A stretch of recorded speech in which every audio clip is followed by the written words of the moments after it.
Hello बच्चों। आज हम हिंदी की दूसरी वीडियो में कुछ आगे बढ़ेंगे। आपने मेरा पिछला वीडियो देखा होगा जिसमें मैंने आपके साथ में सिलेबस और एग्जाम पेपर के डिज़ाइन के बारे में बात की थी। आज की ये जो वीडियो है इसमें हम आपकी कोर्स बी में जो टेक्स्ट बुक यूज होगी, संचयन भाग 2, उसके बारे में हम बात करेंगे। आप स्क्रीन पे देख सकते हैं इसकी पाठ सूची में 3 लेसन हैं: हरिहर काका, सपनों के से दिन और टोपी शुक्ला। आज इस वीडियो में मैं आपसे बात करूंगा पहले लेसन यानी कि हरिहर काका की जो कहानी है उसके बारे में। मैं आपको इस बारे में बताऊंगा कि इस पार्ट में से या इस लेसन में से एग्जाम में आपको कितने वेटेज का क्वेश्चन आ सकता है, और साथ ही साथ में इस पूरे लेसन को मैं आपके सामने पढ़ूंगा। इसमें जो हिंदी के कठिन शब्द हैं उन्हें मैं आपको अंग्रेजी में एक्सप्लेन करूंगा या अंग्रेजी में उनका रूपांतर करके आपको बताऊंगा ताकि आपको समझने में आसान हो। और लास्ट में मैं क्वेश्चन आंसर्स को भी डिस्कस करूंगा। इसके जो पीछे दिए गए क्वेश्चन हैं एनसीईआरटी की किताब में, उसको मैं आपके सामने उनके आंसर्स डिस्कस करूंगा। तो हम इसमें आगे बढ़ते हैं। सबसे पहले एग्जाम में संचयन जो किताब है इसका टोटल वेटेज है 8 मार्क्स का। आपने देखा होगा मेरा वीडियो, उसमें मैंने आपको बताया था कि 30 मार्क्स का पेपर आपके पाठ्य पुस्तकों से यानी कि टेक्स्ट बुक में से आएगा। संचयन में से आपके 8 मार्क्स के क्वेश्चन होंगे, 2 क्वेश्चन होंगे टोटल जो कि आपको करने होंगे, और 3 आपके पास में ऑप्शन होंगे, उसमें से एक को आप छोड़ सकते हैं। जैसा आपने पिछले वाले स्लाइड में देखा था कि 3 कुल पार्ट हैं और उसमें से 3 क्वेश्चन आएंगे, उसमें से आपको 2 करने होंगे। तो आपके हर पार्ट में से 4 नंबर का क्वेश्चन आएगा। 4 नंबर का जो क्वेश्चन होगा वो शॉर्ट आंसर टाइप क्वेश्चन होगा और 2 क्वेश्चन होंगे, दोनों का 2-2 मार्क्स वेटेज होगा। तो इस तरीके से हरिहर काका या और भी दो लेसन है, उसमें से आपको 2 क्वेश्चन आ सकते हैं और उनका मार्क्स 2 होगा।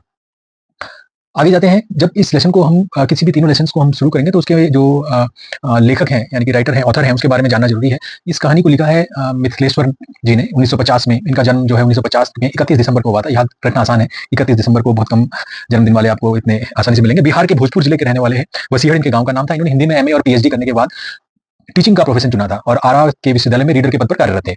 अपनी कहानियों में इन्होंने अधिकतर ग्रामीण जीवन के बारे में यानी कि गांव के जीवन के बारे में लिखा है, और इनसे पता चलता है कि आजादी की जब हमने हासिल की थी उसके बाद में गांव में हमारे भारतवर्ष में किस प्रकार का जीवन था और किस तरीके से बदलाव हुआ था। मिथिलेश्वर भी एक इनकी कहानी है। उसके अलावा और भी अलग अलग कहानियां थी, जैसे बाबूजी, मेघना का निर्णय, हरिहर काका, चल खुसरो के घर, इत्यादि इत्यादि। अब हम बढ़ते हैं कहानी की तरफ में। हरिहर काका। हरिहर काका के यहाँ से मैं अभी अभी लौटा हूँ। कल भी उनके यहाँ गया था, लेकिन ना तो वह कल ही कुछ कह सके और ना आज ही। दोनों दिन उनके पास मैं देर तक बैठा रहा, लेकिन उन्होंने कोई बातचीत नहीं की। जब उनकी तबियत के बारे में पूछा तब उन्होंने सिर उठाकर एक बार मुझे देखा, फिर सिर झुकाया तो दोबारा मेरी ओर नहीं देखा। हालांकि उनकी एक ही नजर बहुत कुछ कह गई। जिन यंत्रणाओं के बीच वह घिरे थे और जिस मनस्थिति में वह जी रहे थे, उनमें आंखें ही बहुत कुछ कह देती है। मुंह खोलने की जरूरत ही नहीं पड़ती। यहाँ पे 2 थोड़े से नए वर्ड है, यंत्रणाओं और दूसरा मनस्थिति। यंत्रणाओं में डिफिकल्टीज और मनस्थिति मींस मेंटल कंडीशन। तो यहाँ पे हरिहर काका काफी डिस्टर्ब है, जैसा कि मालूम पता है। हरिहर काका की जिंदगी से मैं बहुत गहरे से जुड़ा हूँ। अपने गांव में जिन चंद लोगों को मैं सम्मान देता हूँ उनमें हरिहर काका भी एक है। हरिहर काका के प्रति मेरी आसक्ति आसक्ति यानी कि लगाव, लाइकिंग के अनेक व्यवहारिक और वैचारिक कारण हैं। व्यवहारिक यानी प्रैक्टिकल, वैचारिक यानी थ्योरेटिकल रीजंस हैं। उनके प्रमुख कारण 2 हैं। एक तो यह कि हरिहर काका मेरे पड़ोस में रहते हैं। दूसरा कारण यह है कि मेरी माँ बताती है कि हरिहर काका बचपन में मुझे बहुत दुलार करते थे। तो आप देख सकते हैं कि ऑथर हरिहर काका का नेबर है। अपने कंधों में बैठाकर घुमाया करते थे। एक पिता अपने बच्चों को जितना प्यार करता है उससे कहीं ज्यादा प्यार हरिहर काका मुझे करते थे। और जब मैं सयाना हुआ, सयाना मींस एडल्ट या मैच्योर हुआ, तब मेरी पहली दोस्ती हरिहर काका के साथ ही हुई। हरिहर काका ने जैसे मुझे दोस्ती के लिए ही इतनी उम्र तक प्रतीक्षा की थी। माँ बताती है मुझसे पहले गांव में किसी अन्य से उनकी इतनी गहरी दोस्ती नहीं हुई थी। वह मुझसे कुछ भी नहीं छिपाते थे, खूब खुलकर बात करते थे। लेकिन फिलहाल मुझसे भी कुछ कहना उन्होंने बंद कर दिया है। इस स्थिति में मुझे चिंतित कर रखा है। जैसे कोई नाव बीच मझधार में फंसी हो, मझधार का मतलब मिड स्ट्रीम, और उस पर सवार लोग चिल्लाकर भी अपनी रक्षा न कर सकते हो, क्योंकि उनकी चिल्लाहट दूर तक फैले सागर के बीच उठती गिरती लहरों में विलीन, विलीन मतलब means it will get lost somewhere, हो जाने की अतिरिक्त कर ही कह सकती है। मौन होकर जल समाधि लेने के अतिरिक्त कोई दूसरा विकल्प मतलब ऑप्शन नहीं। लेकिन मन इसे मानने को कतई तैयार नहीं। जीने की लालसा की वजह से बेचैनी और छटपटाहट बढ़ती गई है। कुछ ऐसी ही स्थिति के बीच हरिहर काका घिर गए हैं। हरिहर काका के बारे में मैं सोचता हूं तो मुझे लगता है कि वह अब समझ नहीं पा रहे हैं कि कहें तो क्या कहें। अब कोई ऐसी बात नहीं जिसे कहकर वो हल्का हो सके, कोई ऐसी उक्ति नहीं जिसे कहकर वो मुक्ति पा सके। हरिहर काका की स्थिति में मैं भी होता तो निश्चय ही इसी गूंगेपन का शिकार हो जाता।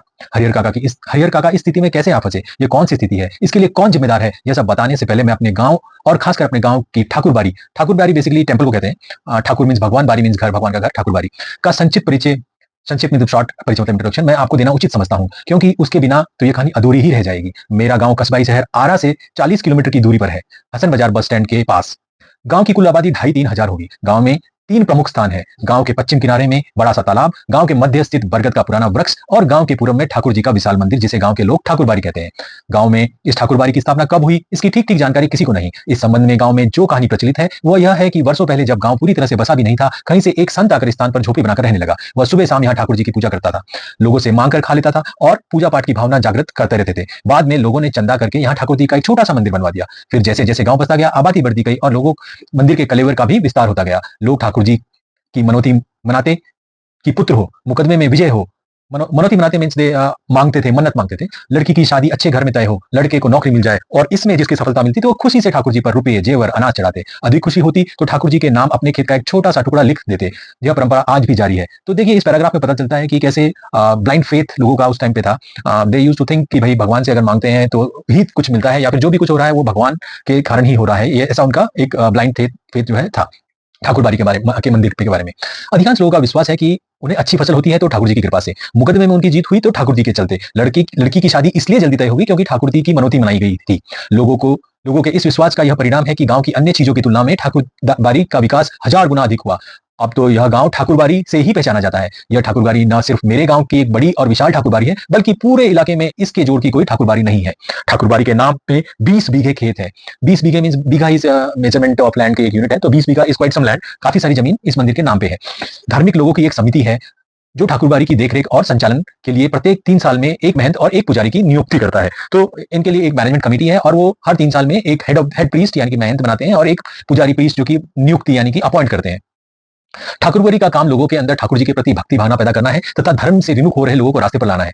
विमुख मतलब वर गेटिंग डाइवर्टेड। ठाकुरबाड़ी में भजन कीर्तन की आवाज बराबर गूंजती रहती है। गांव में जब भी बाढ़ या सूखे की चपेट में आता है, ठाकुरबाड़ी के अहाते में तंबू लग जाते हैं। लोग और ठाकुरबाड़ी के साधु संत अखंड हरि कीर्तन शुरू कर देते हैं। इसके अतिरिक्त गांव में किसी भी पर्व त्योहार की शुरुआत ठाकुरबाड़ी से ही होती है। होली में भी सबसे पहले गुड़ाल ठाकुर जी को ही चढ़ाया जाता है। दिवाली का पहला दीप ठाकुरबाड़ी में ही जलता है। जन्म, शादी और जनेऊ के अवसर पर अन्न, वस्त्र और पहली भेंट ठाकुर जी के नाम की ही जाती है। ठाकुरबाड़ी के ब्राह्मण साधु व्रत कथाओं के दिन घर घर घूमकर कथा वाचन करते हैं और लोगों के खलिहानों में जब फसल की दवनी यानी कि कटिंग जब स्टार्ट होती है होकर अनाज की ढेरी तैयार होती है, तब ठाकुरबाड़ी के नाम अवगम निकालकर ही लोग अनाज अपने घर ले जाते हैं। अवगम एक्चुअली जब आप कुछ निकालते हैं, कुछ काटते हैं, तो जो फर्स्ट आप बोलते हैं कि पहली रोटी बना करके देते हैं, इसी तरीके से पहला जो काटा हुआ अनाज होता है वो भगवान को चढ़ाते हैं, उसे अवगम कहा जाता है। ठाकुरबाड़ी के साथ अधिकांश लोगों के संबंध बहुत ही घनिष्ठ है। घनिष्ठ का मतलब वेरी डीप। मन और तन दोनों स्तर पर कृषि कार्य से अपना बचा हुआ समय ठाकुरबाड़ी में ही बिताते हैं। ठाकुरबाड़ी में साधु संतों का प्रवचन यानी कि भाषण, लेक्चर और उपदेश सुन और ठाकुरबाड़ी का दर्शन कर वे अपना यह जीवन सार्थक मानने लगते हैं। उन्हें यह महसूस होता है कि ठाकुरबाड़ी में प्रवेश करते ही वे पवित्र हो जाते हैं, उनके पिछले सारे पाप और आप खत्म हो जाते हैं। परिस्थितिवश इधर हरिहर काका ने ठाकुरबाड़ी में जाना बंद कर दिया है। पहले वह अक्सर ही ठाकुरबाड़ी में जाते थे। मन बहलाने के लिए कभी कभी मैं भी ठाकुरबाड़ी में जाता हूँ, लेकिन यहाँ के साधु संत मुझे फूटी आंखों नहीं सुहाते। काम धाम में उनकी कोई रुचि नहीं। ठाकुरबाड़ी को भोग लगाने के अलावा 2 जून हलवा पूरी खाते हैं और आराम से पड़े रहते हैं। उन्हें अगर आता है तो सिर्फ बातें बनाना। हरिहर काका के 4 भाई हैं, सबकी शादी हो चुकी है। हरिहर काका के अलावा सबके बाल बच्चे हैं। बड़े और छोटे भाई के लड़के काफी सयाने हो गए हैं और दोनों की शादियां हो गई है। उनमें से एक पढ़ लिखकर शहर में किसी दफ्तर में क्लर्की का काम करता है, लेकिन हरिहर काका को अपनी देह से कोई औलाद नहीं है। भाइयों में हरिहर काका का नंबर दूसरा है। औलाद के लिए उन्होंने 2 शादियां करी, लंबे समय तक प्रतीक्षारत रहे, लेकिन बिना बच्चा जने उनकी दोनों पत्नियां स्वर्ग सिधार गई। लोगों ने तीसरी शादी की सलाह दी, लेकिन अपनी गिरती हुई उम्र और धार्मिक संस्कारों की वजह से हरिहर काका ने इनकार कर दिया। वह इत्मीनान और प्रेम से अपने भाइयों के परिवार के साथ रहने लगे। तो यहाँ पे हरिहर काका के परिवार में 4 लोग हैं। वो दूसरे नंबर पर है। उनके अलावा उनके भाइयों की शादी हो चुकी है। 2 के बड़े बेटे हैं, एक का बेटा क्लर्क का काम करता है। हरिहर काका ने शादियां की थी, 2 बार की थी और उनकी दोनों वाइफ की डेथ हो चुकी है। थर्ड टाइम उन्हें लोगों ने कहा, बट ही रियलाइज दैट अब कोई पॉइंट नहीं बनता और मीन्स कंसिडरिंग द धार्मिक संस्कार यानी कि रिलीजियस कल्चर को समझते हुए उन्होंने तीसरी बार शादी नहीं की है। हरिहर काका के परिवार के पास कुल 60 बीघे खेत है। प्रत्येक भाई के हिस्से में 15 बीघे पड़ेंगे। कृषि कार्य पर ये लोग निर्भर हैं, शायद इसलिए अब तक संयुक्त परिवार के रूप में ही रहते हैं। So it is joint family. उनके पास में 60 बीघा जमीन है। हरिहर काका के पास भी 15 बीघे होंगे और इसी तरीके से तीनों के भाइयों के पास 15 और होंगे। हरिहर काका के 3 भाइयों ने अपनी पत्नियों को यह सीख दी थी कि हरिहर काका की अच्छी तरह से सेवा करें, समय पर उन्हें नाश्ता खाना दे, किसी भी बात की तकलीफ न होने दे। कुछ दिनों तक वे हरिहर काका की खोज खबर लेती रही। फिर उन्हें कौन पूछने वाला, ठहर चौका लगाकर पंखा चलते हुए अपने मर्दों को अच्छे अच्छे व्यंजन खिलाती। हरिहर काका के आगे तो बची कुची चीजें आती। कभी कभी तो हरिहर काका को रूखा सूखा खाकर ही संतोष करना पड़ता था। तो यहाँ पे देखिए कि हरिहर काका वॉज बीइंग नेग्लेक्टेड। जो तीनों की वाइफ थी वो अपने पतियों को अच्छा खाना देती थी और हरिहर काका को लेफ्ट ओवर दिया करती थी। कभी कभी हरिहर काका की तबियत खराब हो जाती तो वो मुसीबत में पड़ जाते थे। इतने बड़े परिवार के होते हुए भी कोई उन्हें पानी देने वाला तक नहीं था। सभी अपने कामों में मशगूल यानी कि बिजी होते थे। बच्चे तो पढ़ लिख रहे होते या धमा चौकड़ी मचाते। मर्द खेतों में गए होते और औरतें हाल पूछने की भी नहीं आती। दालान के कमरे में अकेले पड़े रहते। मीन्स जो बाहर की तरफ वाला एक कमरा होता है उसमें अकेले पड़े होते थे। हरिहर काका को स्वयं उठकर अपनी जरूरतों की पूर्ति करनी पड़ती। ऐसे वक्त अपनी पत्नियों को याद करके हरिहर काका की आंखें भर आती। भाइयों के परिवार के प्रति मोहभंग की शुरुआत इन्हीं क्षणों में हुई और फिर एक दिन विस्फोट ही हो गया। उस दिन हरिहर काका की सहन शक्ति जवाब दे गई, यानी कि हिज पेशेंस गिव अवे। उस दिन शहर से कलेक्ट करने वाले भतीजे का एक दोस्त गांव आया था। उसके आगमन के उपलक्ष्य में 2-3 तरह की सब्जी, बच के चटनी, रायता आदि बने। बीमारी से उठे हरिहर काका को मन स्वादिष्ट भोजन के लिए बेचैन था। मन ही मन उन्होंने अपने भतीजे के दोस्त की सराहना की। उसी बहाने उन्हें भी अच्छी चीजें खाने को मिलने वाली थी। लेकिन बातें बिल्कुल विपरीत यानी कि ऑपोजिट हुई। सबों ने खाना खा लिया, उनको कोई पूछने तक नहीं आया। उनके तीनों भाई खाना खाकर खलिहान में चले गए क्योंकि कटाई हो रही थी यानी दवनी हो रही थी। वे इस बात के प्रति निश्चित थे कि हरिहर काका तो पहले ही खिला दिया गया होगा। अंत में हरिहर काका ने स्वयं दलान के कमरे से निकल हवेली में प्रवेश किया। तब उनके छोटे भाई की पत्नी ने रूखा सूखा खाना लाकर उनके सामने परोस दिया। भात, मट्ठा, अचार यानी कि राइस, मट्ठा यानी कि जो आप दही बुलाने के बाद में जो छाछ जिसे बोलते हैं मट्ठा, उसे मट्ठा भी कहा जाता है, और अचार। बस हरिहर काका के बदन में जैसे आग लग गई। उन्होंने थाली उठाकर बीच आंगन में फेंक दी। झन की तेज आवाज के साथ आंगन में थाली गिरी, भात बिखर गया। विभिन्न घरों में बैठी लड़कियां, बहुएं सब एक साथ बाहर निकल आई। हरिहर काका गरजते हुए हवेली की दालान की ओर चल पड़े। समझ रही हो कि मुफ्त में खिलाती हो तो अपने मन से ये बात निकाल देना। मेरे हिस्से के खेत की पैदावार इस घर में आती है, उसमें तो मैं 4-5 नौकर रख लूं, आराम से खाऊं। सो ही गॉट अनॉयड और बड़बड़ाने लगे, मैं अनाथ और बेसहारा नहीं हूं। मेरे धन से तो तुम सब मौज कर रही हो, लेकिन मैं अब तुम सबों को बताऊंगा आदि आदि। हरिहर काका जिस वक्त ये सब बोल रहे थे उस वक्त ठाकुरबाड़ी के पुजारी भी उसी दलान पर ही विराजमान थे। वार्षिक हुमाद यानी कि के लिए घी और शक्की लेने आए थे। मीन्स ईयरली एनुअली जो हवन का फंक्शन होता है उसके लिए घी और शक्कर लेने के लिए आए थे। लौटकर उन्होंने महंत जी को विस्तार के साथ सारी बात बताई। उनके कान खड़े हो गए। वह दिन उन्हें बहुत शुभ महसूस हुआ। उस दिन की उन्हें उस दिन को उन्होंने ऐसे ही गुजर जाने देना उचित नहीं समझा। तत्क्षण यानी कि इमीडिएटली टीका तिलक लगा, कंधे में राम नमी लिखी चादर डाल ठाकुरबाड़ी से चल पड़े। संयोग अच्छा था, हरिहर के दलान तक नहीं जाना पड़ा। रास्ते में ही हरिहर मिल गए। गुस्से में घर से निकले, वो खलियान की ओर ही जा रहे थे, लेकिन महंत ने उन्हें खलियान की ओर जाने नहीं दिया। उन्हें अपने साथ ठाकुरबाड़ी पर लेते आए। फिर एकांत कमरे में उन्हें बैठा खूब प्रेम से समझाने लगे, हरिहर यहाँ कोई किसी का नहीं है, सब माया का बंधन है। तू तो धार्मिक प्रवृत्ति का आदमी है। मैं समझ नहीं पा रहा हूं कि तुम इस बंधन में कैसे फंस गए। ईश्वर से भक्ति लगाओ, अपने सिवाय कोई तुम्हारा अपना नहीं। पत्नी, बेटे, भाई, बंधु सब स्वार्थ के साथी है। जिस दिन उन्हें लगेगा तुम्हें उनका स्वार्थ सदने वाला नहीं है, उस दिन वे तुम्हें पूछेंगे भी नहीं। इसलिए ज्ञानी, संत, महात्मा ईश्वर के सिवाय किसी और से प्रेम नहीं लगाते। तुम्हारे हिस्से में 15 बीघे खेत है, उसी के चलते तुम्हारे भाई के परिवार तुम्हें पकड़े हुए हैं। तुम एक दिन कहकर तो देख लो, अपना खेत उन्हें न देकर किसी और को लिख दोगे, वो तुमसे बोलना भी बंद कर देंगे। खून का रिश्ता खत्म हो जाएगा। तुम्हारे भले के लिए मैं बहुत दिनों से सोच रहा था, लेकिन संकोचवश कह नहीं रहा था। आज कह देता हूं, तुम अपने हिस्से का खेत ठाकुरबाड़ी के नाम लिख दो, सीधे वैकुंठ प्राप्त करोगे, यानी कि स्वर्ग जाओगे। तीनों लोगों में तुम्हारी कीर्ति जगमगा उठेगी। जब तक सूरज चांद रहेंगे तब तक लोग तुम्हें याद करेंगे। ठाकुर जी के नाम पर जमीन लिख देना, तुम्हारे जीवन का महादान होगा। सो वो उसको इंस्टिगेट कर रहा था कि परिवार वाले साथ नहीं देने वाले हैं, और साथ ही साथ में उसको ये चाहता था कि भी उसको वो अपनी जमीन ठाकुरबाड़ी के नाम पे लिख दे। तुम्हारे जीवन का महादान होगा, साधु संत तुम्हारे पांव पखारेंगे, सभी तुम्हारा यशोगान करेंगे, तुम्हारा जीवन सार्थक हो जाएगा। अपनी शेष जिंदगी तुम इस ठाकुरबाड़ी में गुजारना, तुम्हें किसी चीज की कमी नहीं होगी। एक मांगोगे तो 4 ही हाजिर होंगे। हम तुम्हें सिर आंखों में उठाकर रखेंगे। ठाकुर जी के साथ साथ तुम्हारी आरती भी लगाएंगे। भाई का परिवार तुम्हारे लिए कुछ नहीं करेगा। पता नहीं पूर्व जन्म में तुम कौन सा पाप किया था जो तुम्हारी दोनों पत्नियां अकाल मृत्यु को प्राप्त हुई। तुमने औलाद का मुक्त नहीं देखा। अपना यह जन्म तुम अकारत न जाने दो। अकारत मीन्स यूजलेस या बेकार मत जाने दो। ईश्वर के लिए एक बार दान दोगे तो 10 बार पाओगे। मैं अपने लिए तो तुमसे मांग नहीं रहा हूं, तुम्हारा यह लोक और परलोक दोनों बन जाएंगे। इसलिए राह तुम्हें बता रहा हूं। हरिहर देर तक महंत की बातें सुनते रहे। महंत की बातें उनके मन में बैठती जा रही थी। ठीक ही तो कह रहे हैं महंत जी, किसका कौन है। 15 बीघे खेत की फसल भाइयों के परिवार को देते हैं, तब तो कोई पूछता नहीं। अगर कुछ न दे तो क्या हाल होगा। उनके जीवन में तो यह स्थिति है। मरने के बाद उन्हें कौन याद करेगा। सीधे सीधे उनके खेत हड़प जाएंगे। ठाकुर जी के नाम लिख देंगे तो पुश्तों तक लोग याद रखेंगे। अब तक जीवन में तो ईश्वर के लिए उन्होंने कुछ किया नहीं, अंतिम समय में यही बड़ा पुण्य कमा ले। लेकिन यह सोचते हुए भी हरिहर काका का मुंह खुल नहीं रहा था। भाई का परिवार तो अपना ही होता है, उनको न देकर ठाकुरबाड़ी में दे देना उनके साथ धोखा और विश्वासघात होगा। सो he was in a dilemma कि करना क्या है। अपनी बात समाप्त कर महंत जी प्रतिक्रिया यानी कि रिएक्शन जानने के लिए हरिहर की ओर देखने लगे। उन्होंने मुख से तो कुछ नहीं कहा, लेकिन उनके चेहरे के परिवर्तित यानी कि चेंजिंग भाव महंत जी की अनुभवी आंखों से छिपे नहीं रह सके। उन्होंने अपनी सफलता पर महंत जी को बहुत खुशी हुई। उनको लगा कि अब मानने ही वाले हैं, इसलिए उन्हें बहुत खुशी हुई। उन्होंने सही जगह वार किया है। इसके बाद उसी वक्त ठाकुरबाड़ी के दो सेवकों को बुलाकर आदेश दिया कि एक साफ सुथरे कमरे में पलंग पे बिस्तरा लगाकर उनके आराम का इंतजार करें। फिर तो महंत जी के कहने के जितना समय लगा था उससे कम समय में सेवकों ने हरिहर काका के मना करने के बावजूद उन्हें एक साफ सुथरे कमरे में पलंग पर जा लिटाया और महंत जी उनके पुजारी जी को यह समझा दिया महंत जी ने पुजारी जी को यह समझा दिया कि हरिहर के लिए विशेष रूप से भोजन की व्यवस्था करें। हरिहर काका को महंत जी एक विशेष उद्देश्य से ले गए थे, इसलिए ठाकुरबाड़ी में चहल पहल शुरू हो गई।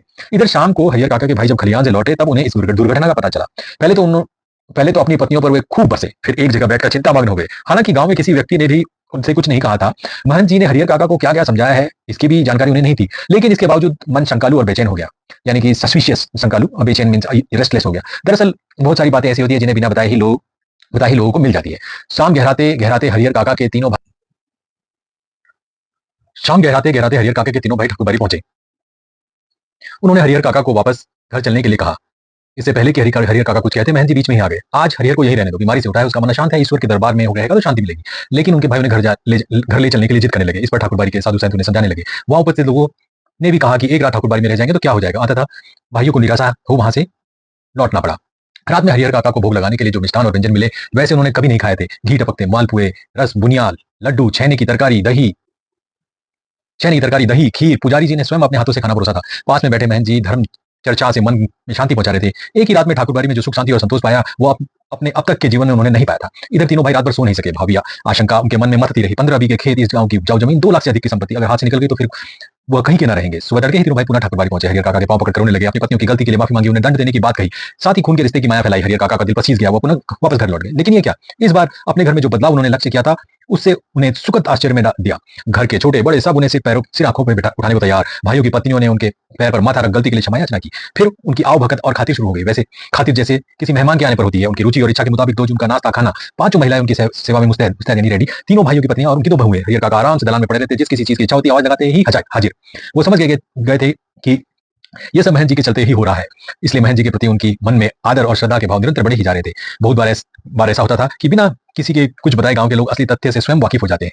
हरिहर काका की इस घटना के साथ ऐसा ही हुआ। दरअसल लोगों की जुबान में घटनाओं की जुबान ज्यादा पैनी और असरदार होती है। घटनाएं स्वयं ही बहुत कुछ कह देती है, लोगों को कहने की जरूरत नहीं होती। न ही गांव के लोगों से महंत जी ने ही कुछ कहा था, न ही हरिहर काका के भाइयों ने। इसके बावजूद गांव के लोग सच्चाई से अवगत हो गए थे। फिर तो गांव की बैठकों में बातों का सिलसिला चल निकला था, उसका कोई अंत नहीं था। हर जगह उन्हीं का प्रसंग शुरू। कुछ लोग कहते थे कि हरिहर को अपनी जमीन ठाकुर जी के नाम लिख देनी चाहिए, उससे उत्तम कुछ नहीं, इससे कीर्ति भी अचल बनी रहती है। इसके विपरीत कुछ लोग की मान्यता यह थी कि भाई का परिवार तो अपना ही होता है, अपनी जायदाद उन्हें दे देना और उनके साथ अन्याय होगा, खून के रिश्ते के बीच दीवार बनानी होगी। जितने मुंह उतनी बातें। ऐसा जबरदस्त मसला पहले कभी नहीं मिला था, इसलिए लोग मौन होना ही नहीं चाहते थे। अपने अपने तरीके से समाधान ढूंढ रहे थे, प्रतीक्षा कर रहे थे कि कुछ घटित हो। हालांकि इस क्रम में बातें गर्माहट भरी भी होने लगी थी। लोग प्रत्यक्ष और परोक्ष, डायरेक्ट और इनडायरेक्टली में 2 वर्गों में बंटने लगे थे। कई बैठकों में दोनों वर्ग के बीच आपस में तू और मैं भी होने लगी थी। एक वर्ग के लोग चाहते थे कि हरिहर अपने हिस्से की जमीन ठाकुरबाड़ी के नाम लिख दे। तब यह ठाकुरबाड़ी न सिर्फ इलाके की बल्कि सारे के सारे राज्य में सबसे बड़ी ठाकुरबाड़ी बन जाएगी। इस वर्ग के लोग धार्मिक संस्कारों के लोग हैं और साथ ही किसी न किसी रूप से वे ठाकुरबाड़ी से जुड़े हुए थे। असल में सुबह शाम जब ठाकुर जी को भोग लगाया जाता था तब साधु संत के साथ गांव के कुछ पेटू और चटुट किस्म के लोग भी वहां पहुंच जाते थे और वही लोग इस वर्ग के हिमायती थे। दूसरे वर्ग के लोग प्रगतिशील यानी कि प्रोग्रेसिव विचार वाले लोग थे। वो वैसे किसान थे जिनके यहाँ हरिहर जैसे और औरत मर्द पल रहे थे। उन्हें रियलिटी का पता था। गांव का वातावरण तनावपूर्ण हो गया था। लोग कुछ घटित होने की प्रतीक्षा करने लगे थे। इधर भावी आशंकाओं को मद्देनजर रखते हुए हरिहर काका के भाई उनसे निवेदन करने लगे कि अपनी जमीन वे उन्हें लिख दें, इसके सिवाय उनका अपना है ही कौन। इस विषय पर हरिहर काका ने एकांत में मुझसे यानी कि ऑथर से काफी देर तक बात की। अतः इस निष्कर्ष यानी कि रिजल्ट पर पहुंचे कि जीते दी अपनी जायदाद का स्वामी किसी और को बनाना ठीक नहीं, चाहे वो भाई हो या मंदिर का महंत ही क्यों ना हो। हमें अपने गांव और इलाके के वे कुछ लोग याद आए जिन्हें अपनी जिंदगी में ही अपनी जायदाद और अपने उत्तरधारियों या किसी और के नाम लिख दी, लेकिन इसके बाद उनका जीवन कुत्ते का जीवन हो गया। उन्हें कोई पूछने वाला भी नहीं रहा। हरिहर काका बिल्कुल अनपढ़ व्यक्ति थे, फिर भी इस बदलाव को उन्होंने समझ लिया था और निश्चय किया था कि जीते जी अपनी जमीन नहीं लिखेंगे। अपने भाइयों को समझा दिया, मर जाऊंगा तो अपने आप मेरी जमीन तुम्हें मिल ही जाएगी, जमीन लेकर तो जाऊंगा नहीं, इसलिए लिखवाने की क्या जरूरत। उधर बहन जी भी हरिहर काका की टोम में रहने लगे। जहां कहां एकांत पाते कह उठते, विलंब न करो हरिहर। जहां भी एकांत पाते कहते उठते, विलंब न कर हरिहर, शुभ काम में दे नहीं करते, चलकर ठाकुर जी के नाम जमीन बय कर दो, फिर पूरी जिंदगी ठाकुरबाड़ी में राज करो। मरोगे तो तुम्हारी आत्मा को ले जाने के लिए स्वर्ग से विमान आएंगे, देवलोक को प्राप्त करोगे। लेकिन हरिहर काका ना हाँ कहते और न ही ना कहकर वो महंत जी को दुखी नहीं करना चाहते थे, क्योंकि भाई के परिवार से जो सुख सुविधा उन्हें मिल रही थी वो महंत जी की कृपा से ही थी। हाँ तो उन्हें कहना ही नहीं था, क्योंकि अपनी जिंदगी में अपनी जमीन किसी और को नहीं लिखनी, इस मुद्दे पर वो जागरूक हो गए थे। पर बीते समय के अनुसार महंत जी की चिंताएं बढ़ती जा रही थी। जाल में फंसी चिड़िया पकड़ के बाहर हो गई थी। महंत जी इस बात को सह नहीं पा रहे थे। महंत जी को लग रहा था कि हरिहर धर्म संकट में पड़ गया है। एक और तो वो चाहता है कि ठाकुर जी को लिख दूं, किंतु दूसरी ओर भाई के परिवार की मोह माया में बन जाता है। इस स्थिति में हरिहर का अपहरण कर जबरदस्ती उससे लिखवाने के अतिरिक्त कोई दूसरा विकल्प यानी कि उनका किडनैपिंग के अलावा कोई और ऑप्शन उनको समझ नहीं रहा था।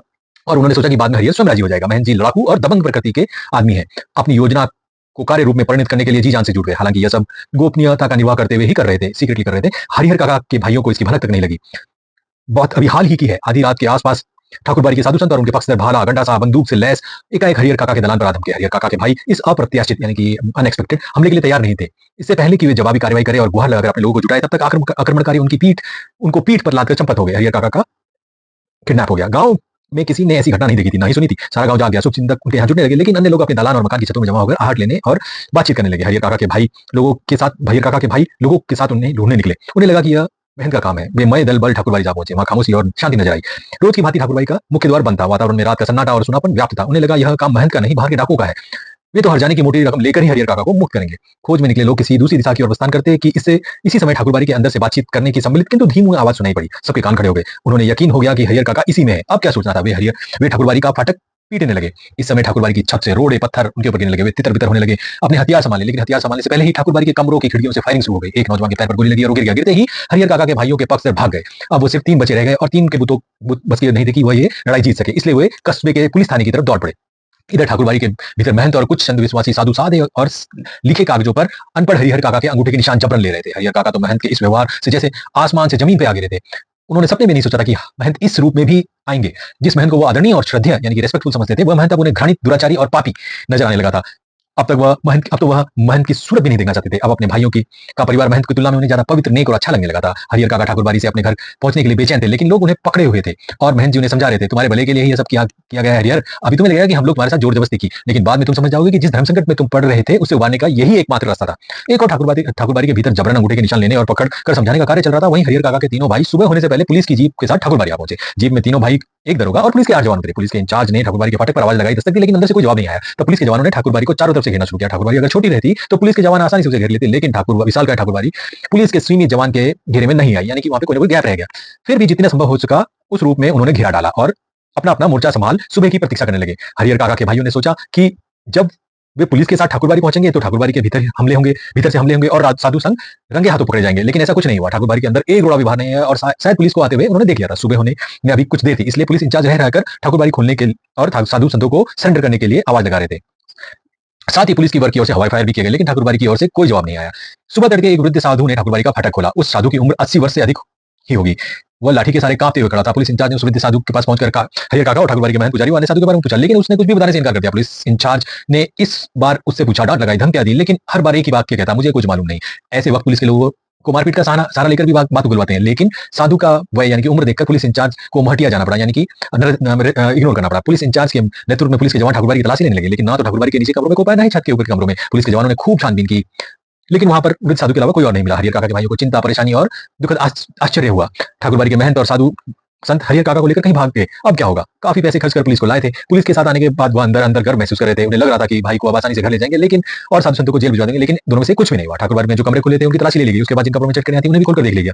तब एक कमरा था जिसमें बड़ा सा ताला लग रहा था। पुलिस और हरिहर काका के भाई वहां पर एकत्रित हुए और उस कमरे की चाबी यानी कि कुंजी यानी कि चाबी मांगी, तो उसने साफ कह दिया कि मेरे पास नहीं है। जब उसे पूछा कि इसमें क्या है तो उसने जवाब दिया कि इसमें अनार है। पुलिस इंचार्ज यही सोच रहे थे कि वे इसे तोड़कर देखा जाए, तभी अंदर की तरफ से किसी ने उसे धक्का देना शुरू किया। पुलिस के जवान सावधान हो गए और ताला तोड़कर कमरे का दरवाजा खोला। कमरे के भीतर उन्होंने हरिहर काका जिस स्थिति में मिले उन्हें देखकर उनके भाइयों का खून खोला, यानी कि ही वाज रियली बैड। अगर महंत पुजारी और अन्य नौजवान साधु वहां पर आते तो वो उन्हें जीते जी नहीं छोड़ते।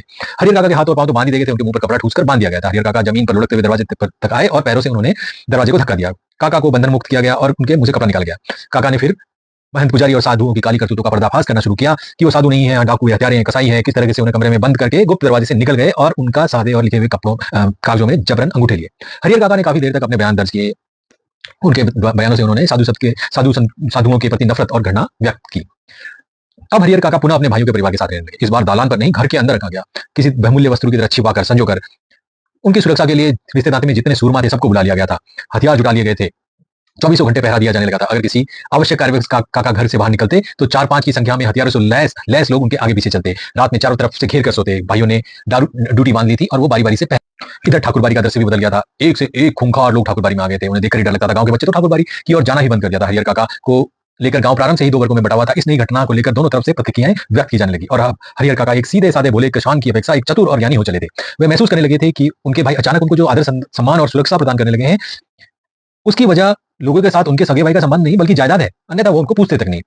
इस गांव में जायदादहीन लोगों को भाई कोई पूछता कौन है। हरिहर काका को अब सब क्लियर नजर आने लगा था।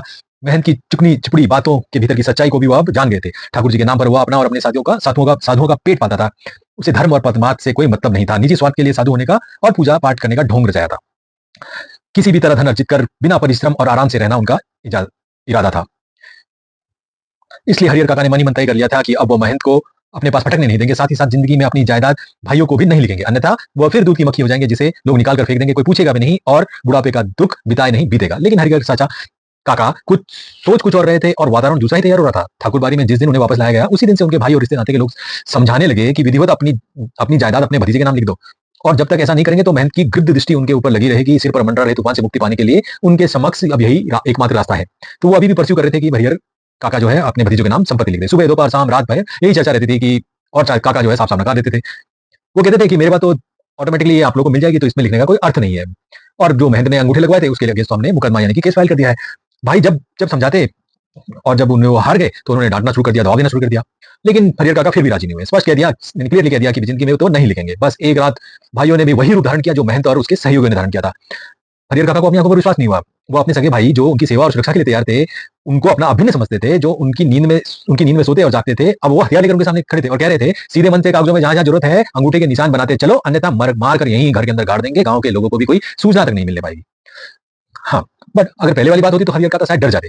अज्ञान की स्थिति में ही मनुष्य मृत्यु से डरते हैं। ज्ञान होने के बाद तो आदमी आवश्यकता पड़ने पर मृत्यु का वर्ण करने के लिए भी तैयार हो जाता है, यानी कि they accept death, even death. Harihar काका ने सोच लिया कि ये सब एक ही बार उन्हें मार देंगे वही ठीक होगा, लेकिन अपनी जमीन लिखकर रमेश्वर की विधवा की तरह घुट घुट कर मरेंगे नहीं। रमेश्वर की विधवा ने अपनी जमीन अपने भाइयों की जमीन रमेश्वर के भाइयों के नाम लिख दी थी। शुरू में तो उसका खूब आदर सम्मान हुआ, लेकिन बुढ़ापे में उसे कोई खाना भी नहीं देता था और उसकी जो दुर्गति हुई उसको देखकर के गांव के लोग तक सहर जाते थे। और हरिहर काका को लगता था कि अगर रमेश्वर की विद्या ने अपनी जमीन नहीं लिखी होती तो शायद लोग उसके पांव पखारते और उसकी इज्जत करते। हरिहर काका गुस्से में खड़े हो गए और घर से बोले, मैं अकेला हूं, तुम सब इतने हो, ठीक है मुझे मार दो, मैं मर जाऊंगा, लेकिन जीते जी एक धूल जमीन तुम्हारे नाम नहीं लिखूंगा। तुम सब लोग भी ठाकुरबाड़ी के महंत पुजारी की से कम नहीं हो, देखते हैं कैसे नहीं लिखोगे, लिखना तो तुम्हें है ही, चाहे हंस के या रो के, ऐसा उनके भाइयों ने कहा। हरिहर काका और उनके भाइयों के साथ हाथापाई शुरू हो गई। हरिहर काका घर से निकलकर गांव की ओर भाग जाना चाहते थे, लेकिन भाइयों ने उन्हें मजबूती से पकड़ लिया। ऑपोजिशन प्रतिकार यानी कि प्रतिकार करने पर वो प्रहार भी करने लगे। उन्होंने अपोज किया तो उन्होंने उन्हें अटैक करना स्टार्ट कर दिया। अकेले में हरिहर कई लोगों से जूझ सकने में असमर्थ, वो not capable of fighting so many people. फलस्वरूप उन्होंने रक्षा के लिए खूब जोर से चिल्लाना शुरू कर दिया था। अब भाइयों को चेत आया, उनको रियलाइज हुआ कि मुंह तो उन्होंने पहले बंद कर देना चाहिए था। उन्होंने इमीडिएटली उन्हें पटक करके उन्हें मुंह में कपड़ा ठूस दिया, लेकिन ऐसा करने से पहले ही उनकी आवाज गांव के लोगों तक पहुंच गई और आसपास के लोग उनके घर के बाहर जुटने लगे। हरिहर ठाकुरबाड़ी के भक्तों के माध्यम से यही जो खबर जो है तुरंत महंत जी को भी पता चल गई। लेकिन वहां उपस्थित हरिहर काका के परिवार और रिश्ते नाते के लोग गांव के लोगों को समझा देते कि भाई परिवार का निजी मामला है और दूसरों का क्या मतलब। बट उससे पहले महंत जी तुरंत जो है पुलिस को लेकर के आ गए। पुलिस के आने के बाद तो मामला निजी रहा नहीं, घर की तलाशी शुरू हुई। हरिहर काका को उससे भी पहले से भी बदतर हालत में बरामद किया गया। बंधन मुक्त होने पर पुलिस की सुरक्षा पाने के बाद उन्होंने बताया कि भाइयों ने उनके साथ जुल्म अत्याचार किया और जबरन अनेक हरिहर कागज काका पर के अंगूठे के ठीक निशान लिए। माथे उन्होंने और खूब मारा मुंह पीटा, पर उनकी कई जगह कोई भी दुर्गति बाकी नहीं जख्म छोड़ी। के अगर निशान उभर थोड़ी देर आए शायद थे। पुलिस नहीं आती तो वो वह उन्हें बहुत घबराए हुए से लग रहे थे, कांप रहे थे, अचानक गिरकर बेहोश हो गए। मुंह पर पानी छीट कर उन्हें होश में लाया गया। भाई और भतीजे तो पुलिस के आते ही चंपत हो गए थे। पुलिस की पकड़ में रिश्ते के 2 व्यक्ति आए थे। रिश्ते के शेष लोग भी फरार हो गए थे। हरिहर काका के साथ घटी घटनाओं से अब तक की यह सबसे अंतिम घटना है। इस घटना के बाद काका अपने परिवार से एकदम अलग रहने लगे थे। उनकी सुरक्षा के लिए राफेलधारी पुलिस के 4 जवान मिले थे। हालांकि इनके इसके लिए उसके भाइयों और महंत की ओर से काफ़ी प्रयास किए गए। असल में भाइयों को चिंता थी कि हरिहर काका अकेले रहने लगेंगे, तब ठाकुरबाड़ी के महंत अपने लोगों के साथ आकर पुनः उन्हें ले भागेंगे। और यही चिंता महंत को थी कि हरिहर अकेला और असुरक्षित पा भाई पुनः उसे धर दबोचेंगे। इसलिए जब हरिहर काका ने अपनी सुरक्षा के लिए पुलिस की मांग की, तब नेपथ्य में रहकर उसके भाइयों और महंत ने ही पैरवी लगा और पैसे खर्च कर उन्हें पूरी सहायता पहुंचाई। यानी कि इनडायरेक्टली उन्हीं की वजह से यह मदद मिली। उनकी सहायता का ही परिणाम था कि एक व्यक्ति की सुरक्षा के लिए गांव में पुलिस के 4 जवान तैयार कर दिए गए हैं। जहाँ तक मैं समझता हूँ फिलहाल हरिहर काका पुलिस की सुरक्षा में रह जरूर रहे हैं, लेकिन वास्तविक सुरक्षा ठाकुरबाड़ी और अपने भाइयों से ही मिल रही है। ठाकुरबाड़ी के साधु संत और काका के भाई इस बात के प्रति पूरी तरह सतर्क हैं। उनमें से कोई या गांव का कोई अन्य हरिहर काका के साथ जोर जबरदस्ती न करे, ना ही अपना सद्भाव और मधुर व्यवहार प्रकट कर पुनः इस ध्यान को अपनी ओर खींच लेने के लिए दोनों दल प्रयत्नशील है। गांव में एक नेता जी है, वह ना तो कोई नौकरी करते हैं, न ही गृह गृहस्थी, फिर भी 12 महीने मौज उड़ाते हैं। राजनीति की जादुई छड़ी उनके पास है। उनका ध्यान हरिहर काका की ओर जाता है। वह तत्काल गांव के कुछ विशिष्ट लोगों के साथ उनके पास पहुंचते हैं और ये प्रस्ताव रखते हैं कि उनकी ज़मीन पर हरिहर उच्च विद्यालय नाम से एक हाई स्कूल खोला जाए। इससे उनका नाम अमर हो जाएगा, उनकी ज़मीन का सही उपयोग होगा और गांव के विकास के लिए एक स्कूल मिल जाएगा। लेकिन हरिहर काका के ऊपर तो अब कोई भी दूसरा रंग चढ़ने वाला नहीं था। नेताजी भी निराश होकर लौट आते हैं। इन दिनों गांव की चर्चाओं के केंद्र में हरिहर काका। आंगन, खेत खलिहान, अलाव, बगीचे, बरगद, हर जगह उनकी ही चर्चा। उनकी घट उनकी घटना की तरह विचारणीय और चर्चनीय कोई और दूसरी घटना नहीं। गांव में आए दिन छोटी बड़ी घटनाएं होती है, लेकिन काका के प्रसंग के सामने उनका कोई अस्तित्व नहीं। गांव में जहां कहीं और जिन लोगों के बीच हरिहर काका की चर्चा छिड़ती है, तो फिर उसका कोई अंत नहीं। लोग तरह तरह की संभावनाएं व्यक्त करते हैं, राम जाने क्या होगा। दोनों ओर के लोगों ने अंगूठे के निशान ले लिए हैं, लेकिन हरिहर ने अपना बयान दर्ज कराया है कि वो दोनों में से किसी को अपने ज़मीन का उत्तराधिकारी नहीं मांगता। दोनों ओर के लोगों ने जबरन उनके अंगूठों के निशान लिए हैं। इस स्थिति में उनके बाद उनकी जायदाद का हकदार कौन होगा? लोगों के बीच बहस छिड़ जाती है। उत्तराधिकारी के कानून पर जो जितना जानता है उससे 10 गुना अधिक उगल देता है। कोई समाधान नहीं निकलता, रहस्य खत्म नहीं होता, आशंकाएं बनी रहती है। इसलिए लोग आशंकाओं को नज़रअंदाज कर अपनी पक्ष धरता शुरू कर देते हैं और उत्तराधिकार ठाकुरबाड़ी को मिलता तो ठीक रहता। दूसरी ओर के लोग कहते हैं हरिहर के भाइयों को मिलता।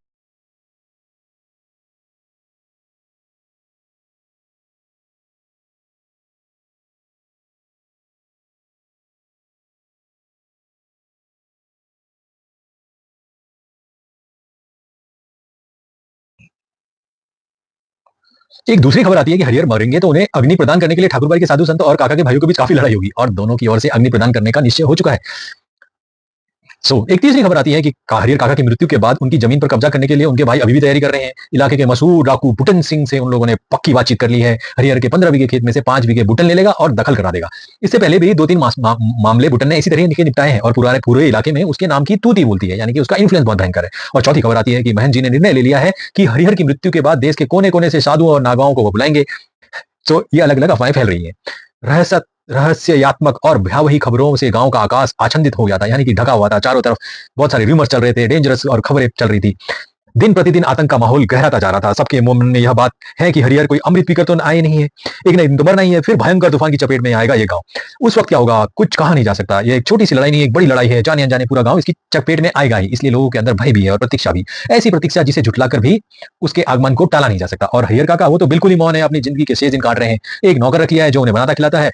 उनके हिस्से की जमीन में जितनी फसल होती है उससे अगर वो चाहे तो मौज से जिंदगी बिता सकते हैं, लेकिन वो तो गूंगेपन का शिकार हो गए हैं। अब किसी से बोलते नहीं है, कोई बात कहो, कुछ पूछो, कोई जवाब नहीं। खुली आंखों से बराबर आकाश को निहारा करते हैं। सारे गांव के लोग उनके बारे में बहुत कुछ कहते सुनते हैं, लेकिन उनके पास अब कहने के लिए कुछ बचा नहीं है। और पुलिस के जवान हरिहर काका के खर्चे पर ही खूब मौज मस्ती कर रहे हैं, जिसका धन वह रहे उपास खाने वाले करे विकास। तो जिसका पैसा है वो तो बेचारा इस स्टेट में है और पुलिस वाले मजे कर रहे हैं, अय्याशी कर रहे हैं। अब तक जो नहीं खाया 2 जून उसको भोग लगा रहे हैं। तो दो बच्चों यहाँ पर ये कहानी खत्म हो जाती है। अब हम इसके क्वेश्चन आंसर्स को देखेंगे। तो इन संक्षेप अगर हम पूरा रिकैप करें तो ये हरिहर काका की कहानी में हमने क्या देखा कि हरिहर काका जो है एक गांव में रहते हैं, जहाँ गांव में सभी लोगों का एक ठाकुरबाड़ी मंदिर पे बड़ा भयंकर इन्फ्लुएंस भयंकर इन्फ्लुएंस है। सभी लोग उसे बहुत मानते हैं। मेहनत है, वो लालची है, ग्रीडी है, भाई भी ग्रीडी है और सब आपस में लड़ते हैं इनके शायद संतान के लिए। और किस तरह से हरिहर को लास्ट में रियलाइज होता है कि अपनी संपत्ति जब तक अपने पास रखेंगे तो उनका खाना पीना चलता रहेगा, वरना उन्हें भी दुत्कार दिया जाएगा और उनकी जिंदगी बर्बाद हो जाएगी। तो बच्चों अब हम आते हैं इसके प्रश्नोत्तर पर। तो एनसीईआरटी की बुक में पहला प्रश्न है, कथावाचक और हरिहर काका के बीच क्या संबंध है और इसके क्या कारण है? उत्तर ये है, कथावाचक और हरिहर काका के बीच गहरा प्रेम और स्नेह का संबंध है। हरिहर काका कथावाचक के पड़ोसी थे। उन्होंने कथावाचक को पिता की तरह प्यार दिया था और बचपन में अपने कंधे पर बिठाकर गांव में घुमाया करते थे। लेखक हरिहर काका से कुछ नहीं छुपाते थे। यही कारण है कि दोनों में उम्र का अंतर होते हुए मित्रता बढ़ गई थी। कहा जा सकता है कि वो पड़ोसी हैं जिनके और बचपन से उनके बीच में स्नेह है। पिता के समान है, कंधे में बिठाकर घुमाते थे। दोस्ती है क्योंकि खुल करके बातें बताते थे और जो बातें किसी से नहीं करते थे उनके ऑथर के साथ किया करते थे। हरिहर काका को महंत और अपने भाई एक ही श्रेणी के क्यों लगने लगे? उत्तर इस प्रकार से है। हरिहर काका निसंतान थे और उनके पास 15 बीघे उपजाऊ जमीन थी। महंत और भाई दोनों का उद्देश्य हरिहर काका की इसी उपजाऊ 15 बीघे जमीन को अपने कब्जे में करना था। अपने इस उद्देश्य की पूर्ति के लिए दोनों ने पहले तो काका को अपनी चिकनी चुपड़ी बातों में फंसाना शुरू किया। जब उनसे भी बात नहीं बनी तो उन पर ताकत का प्रयोग करना शुरू कर दिया। दोनों ने उनकी जमीन को हथियाने के लिए किसी भी हद तक जा सकते थे, इसलिए हरिहर काका महंत और भाई को एक ही श्रेणी के समझते थे। तो दो कारण अगर पॉइंट फॉर्म में आप देखेंगे तो जमीन का लालच दोनों में था। दोनों जमीन हथियाना चाहते थे। धोखा और दबाव दोनों ने किया था। मीठी बातों और ताकतों का इस्तेमाल करके वे जमीन हथियाना चाहते थे। तीसरा प्रश्न है, ठाकुरबाड़ी के प्रति गांव वालों के मन में अपार श्रद्धा के जो भाव है उनसे किस मनोवृत्ति का पता चलता है? उससे ठाकुरबाड़ी के प्रति गांव वालों की अपार श्रद्धा थी। वे हर छोटी बड़ी सौदा के लिए ठाकुरबाड़ी को ही श्रेय देते थे। यहाँ तक कि हरिहर काका के बीमार होने पर भी उन्होंने ठाकुरबाड़ी में ही मेहनत मांगी थी। गांव वालों को मानना था कि ठाकुरबाड़ी में रहने वाले साधु संत ईश्वर के प्रति समर्पित हैं और वे उनकी हर मनोकामना पूरी कर सकते हैं। ठाकुरबाड़ी की यह श्रद्धा अंधविश्वास और अज्ञानता का प्रतीक है। अंधविश्वास क्योंकि वो हर छोटी बड़ी सफलता का श्रेय ठाकुरबाड़ी को देते थे और अज्ञानता क्योंकि वो ठाकुरबाड़ी में रहने वाले साधु संतों को ईश्वर का दूत मानते थे। हरिहर काका की मृत्यु के बाद उनकी जमीन जायदाद पर कब्जा करने के लिए उनके भाइयों ने क्या योजना बना रखी थी? तो हरिहर काका की मृत्यु के बाद उनके जमीन जायदाद पर कब्जा करने के लिए उनके भाइयों ने योजना बनाई थी कि वो हरिहर काका के मरने का इंतजार कर रहे थे और जैसे ही काका का देहांत हो जाता तो तुरंत जमीन जायदाद पर अपना अधिकार जमा लेते। इसके लिए उन्होंने कुछ गवाहों को भी तैयार किया हुआ था। तो पॉइंट फॉर्म में लिखे तो उन्होंने हरिहर काका की मृत्यु का इंतजार कर रहे थे और गवाह भी तैयार किए हुए थे। पांचवा प्रश्न है, कहानी के आधार पर स्पष्ट कीजिए कि लेखक ने यह क्यों कहा? अज्ञान की स्थिति में ही मनुष्य मृत्यु से डरते हैं। ज्ञान होने के बाद तो आदमी आवश्यकता पड़ने पर मृत्यु का वर्ण करने के लिए भी तैयार हो जाता है। लेखक ने यह कहा है क्योंकि जब हरिहर काका अज्ञान थे तो वो मृत्यु से डरते थे, पर जब उन्हें पता चल गया कि सभी लोग सिर्फ जमीन जायदाद के लिए लालची हैं तो मृत्यु से उनका डर छूट गया। उन्होंने ये रियलाइज किया कि मरना तो सबको एक दिन है, मृत्यु तो एक स्वाभाविक प्रक्रिया है और हर जीव को मरना ही है। तो फिर वो छोड़ करके साधु संत और अपने भाइयों के खिलाफ उन्होंने डिसाइड कर लिया कि किसी को जमीन नहीं देनी है और बल्कि उस जमीन को जो इस्तेमाल होगा वो उनके मरने के बाद होगा और उनका ध्यान कोई ना कोई रखता रहेगा। जीते जी। तो बच्चों यहाँ पर हमारे सारे क्वेश्चन भी खत्म हो जाते हैं और जैसे कि मैंने पहले ही बताया था कि इस अध्याय से आपके 4 मार्क्स के कुछ पूरा का पूरा एग्जाम में क्वेश्चन होंगे। 2 क्वेश्चन होंगे शॉर्ट आंसर टाइप और दोनों का आंसर 2-2 मार्क्स का आपने लिखना है। तो शॉर्ट आंसर ही होगा, आपसे ज्यादा अपेक्षा नहीं रखी जा सकती। आप यू आर नॉट एक्सपेक्टेड, तो आप अकॉर्डिंगली प्लान कर सकते हैं कि इस पर आपने कितना ध्यान देना है। आई होप आपको ये वीडियो पसंद आया होगा। मैं चाहूंगा कि अगर आप कोई सुझाव देना चाहते हैं तो कमेंट बॉक्स में लिखें जरूर, ताकि मैं आगे वाली वीडियो को इम्प्रूव कर सकूं और आपको कुछ मदद कर सकूं। धन्यवाद।